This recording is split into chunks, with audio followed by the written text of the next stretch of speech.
consider Vladimir. One of the big reasons Vladimir's win rate has always suffered is he can, like, what's the way to put it? Vlad wins early game by outlast hitting his opponent, zoning them off CS, pushing them out of lane slowly, outscaling, not in the first team fight, but maybe the second, starting to kill everyone. But then the game's over, and then you move on to your next game, and you have to do the same shit over again. It's honestly very boring. It's like the less interesting version of Aatrox. Because Aatrox can at least go for kills, you know? Vlad doesn't go for kills. He just runs at you while his Rage Q is activating, and he zones you off of CS. And then he goes, haha, +1 CS. One more win for Vladimir. And he does that, and he does that, and he does that, and eventually he builds up that 10, then 20, then maybe even 30 CS lead, and he goes, aha, now I'm outscaling. Now Vladimir has won. And then the game's over, and his team won or lost, and it kind of didn't matter. For Aatrox, what champion do you mostly play? I kind of migrate. I kind of just play whatever's the most interesting. So, like, one patch I might play mostly Hecarim, one patch I might play mostly Jax, Darius. I mean, to be honest with you, I've pretty much played like anything that can be played top, I've played. Like, just looking at the current pick rate. So, what have I played? I've played a lot of Mord. Before any of the reworks, I played a lot of him. During the first rework, I don't think I actually played any more than 2 or 3 games of that. I mean, probably more, but I don't know. Darius played a lot of him. Fiora played a lot of her. Irelia, before the rework, played a lot of her. After the rework, tried her like 3 different occasions and just never got into it. It just never felt right to me. The whole champion feels wrong. It's all about hitting your E, and it's like somehow they make the champion so much work to play. It's like, it feels like work. Okay, gotta keep track of my passive. Okay, gotta set them up for my E. Okay, it's like, it's just not any fun. It's not any fun at all. Ornn played a lot of Ornn. Renekton played a lot of Renekton. Akali, pre-rework, played a good chunk of her. Kind of stopped playing her eventually. Played a lot of Garen, Jax, Camille. Ryze, even played a lot of Ryze before his first rework. And during the second and third, I think that was it. I don't think the 4th one I played, or the 5th, or 6th or 7th. Tryndamere, never really played him, actually. Vladimir played a lot of him. Before the rework, then after. And then after the rework, I didn't really like it because they nerfed, like, tanky Vladimir. But they left, you know, just full AP Vladimir. And I didn't really like that because I kind of liked tanky Vladimir. I thought it was kind of interesting and fun, you know? But then they nerfed it to shit. So his passive basically got halved. They basically reduced his passive by half. Then they reduced the base damage on his Q, but then they increased the AP ratio on his Q. Yeah. Played a lot of Trundle, played a lot of Hecarim, played a lot of Olaf, a lot of Olaf. In fact, you can even see it to this day. Like, all the people in chat asking, like, why don't you play Olaf anymore? I played a lot of Olaf. Oh, Sion, I played a lot of Sion, too. Yeah.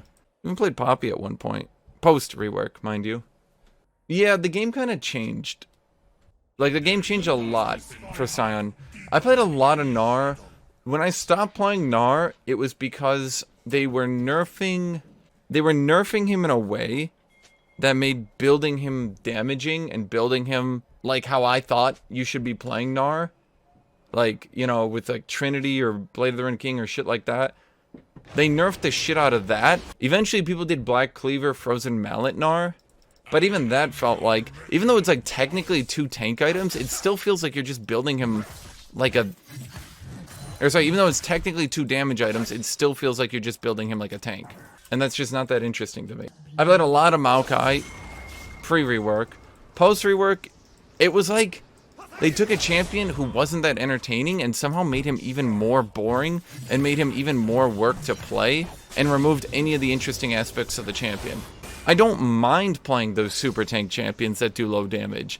But the rework was like, what if we just made him, like, what if we made him where, like, he had to, like, summon these saplings down in brushes all the time?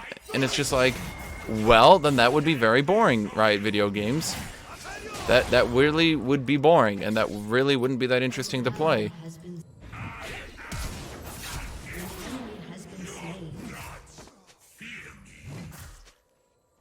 Or like Trundle, when they nerfed Trundle, and they made his pillar like a 28-second cooldown or some shit, and then removed like all its early game slow.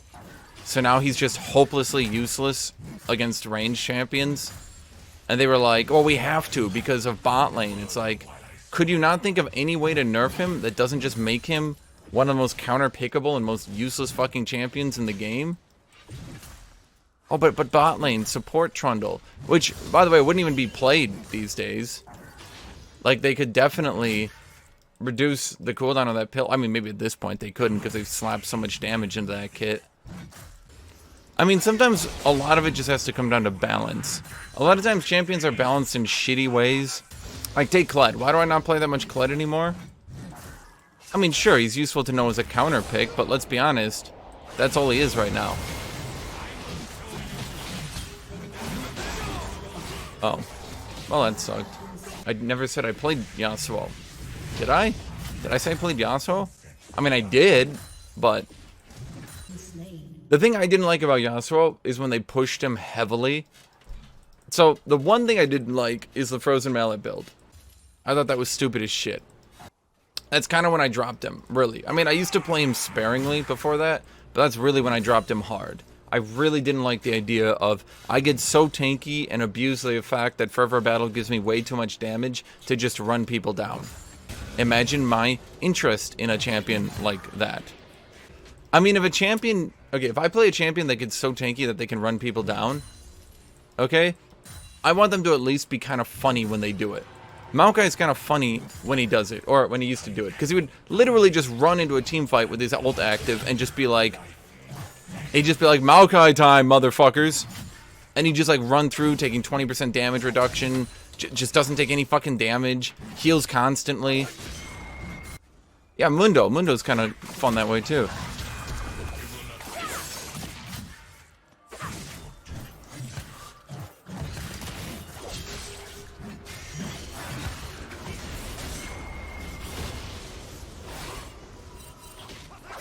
And Mundo's kind of fun too because, you know, not that fun. I mean, for sure, like I don't play him all the time, but he can be kind of fun.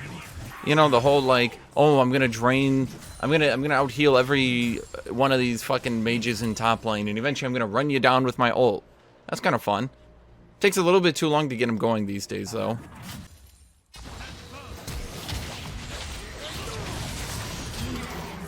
Ah, okay. So I'm thinking, so shouldn't basically full tank Darius be really strong? Maybe like Deadman, so you're harder to cut instead of true tank items. But with free to AD from Conqueror and passive, do you really need to build damage? Yes. That's why when I play Jax, like, it ends up being, like, a lot of people complain about this, but sometimes it is true that the best tanks in the game are bruisers. Not all the time, but sure, sometimes that can become true. Jax with a Sterak's Gauge can out-tank a lot of actual tanks. But with how much armor pen and magic pen people can get, right?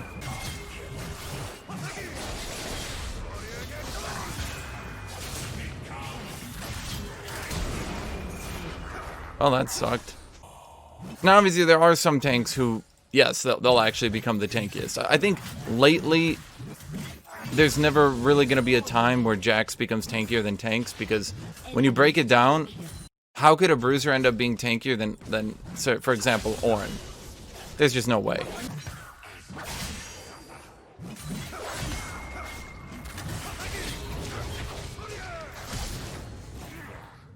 Jesus Christ. I just can't do shit. This guy's just too big. I think Jax's Social could be effectively as tanky as a tank.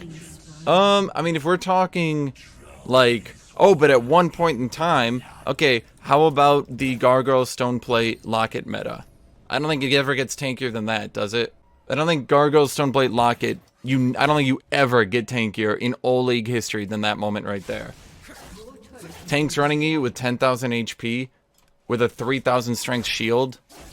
Champions like Sion, who in addition to that, would then have another, like, fucking 1,000 strength W shield.